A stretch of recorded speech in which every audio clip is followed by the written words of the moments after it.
नमस्कार दोस्तों, lessons from the life of Shri Rama में आप सभी का पुनः स्वागत है। जब लक्ष्मण और राम वनवास पर निकल चुके थे, पीछे पीछे भरत मनाने पहुंचे। भरत का मन टूट चुका था, वो कतई वापस नहीं जाना चाहते थे और चाहते थे वो भी राम के साथ ही वनवास पे चले, या तो राम उनके साथ वापस अयोध्या चले। जैसे तैसे राम ने भरत को समझाया और उनको विश्वास दिलाया कि वो उनके साथ हैं, पर उन्हें जाके वापस अयोध्या की जनता की सेवा करनी होगी। वापस भेजने से पहले उन्होंने कुछ दीक्षा दी भरत को, राजधर्म की दीक्षा। उन्होंने बताया भरत को कि राजधर्म किया कैसे जाता है। उन्होंने बताया कि जो स्वामी होता है, जो राजा होता है, वो मुख की तरह होता है शरीर में, और बाकी शरीर के सारे अंग वो सेवक होते हैं।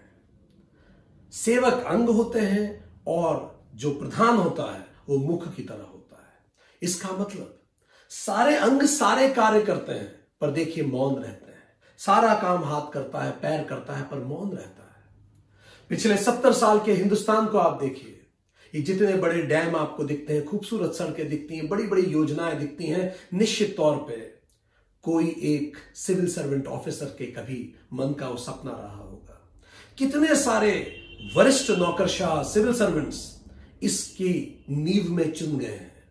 कितने सारों का यह सपना जबरदस्त क्रियान्वयन रहा है। हमें तो नाम भी नहीं पता। हमें यह जरूर पता होता है कि भाखड़ा नांगल डैम का उद्घाटन भारत के प्रधानमंत्री ने किया, पर उसका सोच, उसका सपना, उसका क्रियान्वयन कितने सारे ब्यूरोक्रेट्स ने मिलकर वो सब किया।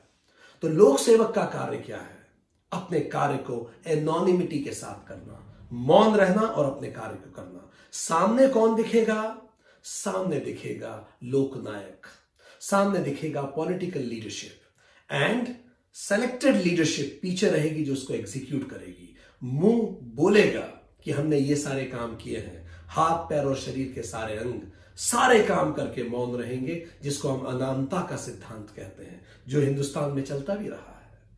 इसके अतिरिक्त मुंह जब खाता तो मुंह है, पर शरीर के हर हिस्से तक पूरी ऊर्जा संचालित करता है। उंगली पे भी जितनी ऊर्जा की आवश्यकता होती है, मुंह उस ऊर्जा को वहां तक पेट के माध्यम से पहुंचाता है।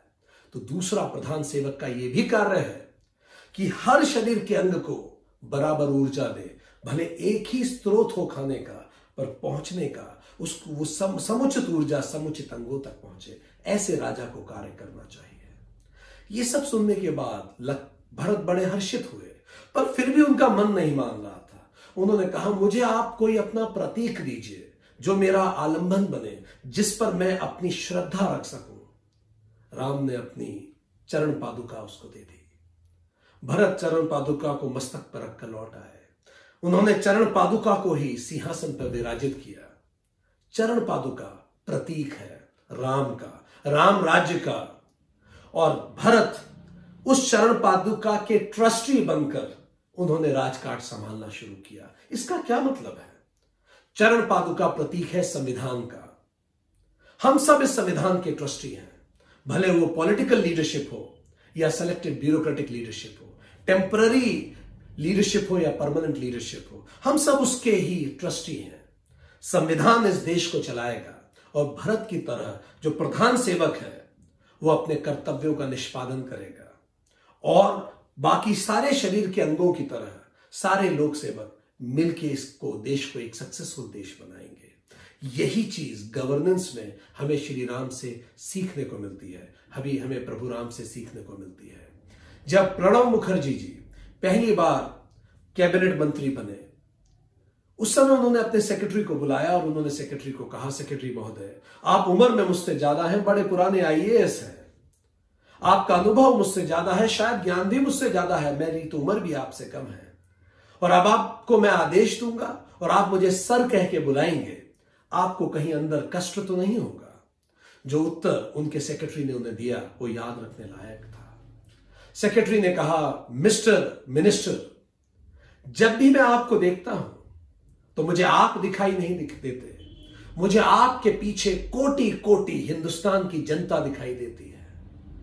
करोड़ों हिंदुस्तान की जनता जिन्होंने चुन के आपको यहां भेजा है, उसी जनता के प्रतिनिधि आप हैं और उसी जनता का सेवक मैं हूं। सो जब मैं आपके समक्ष सर झुकाता हूं, मैं हिंदुस्तान की करोड़ों जनता के समक्ष सर झुकाता हूं, जिसका सेवक मैं हूं और प्रतिनिधि आप हैं। बहुत कुछ सीखा जा सकता है आज की गवर्नेंस में श्री राम से। शुक्रिया।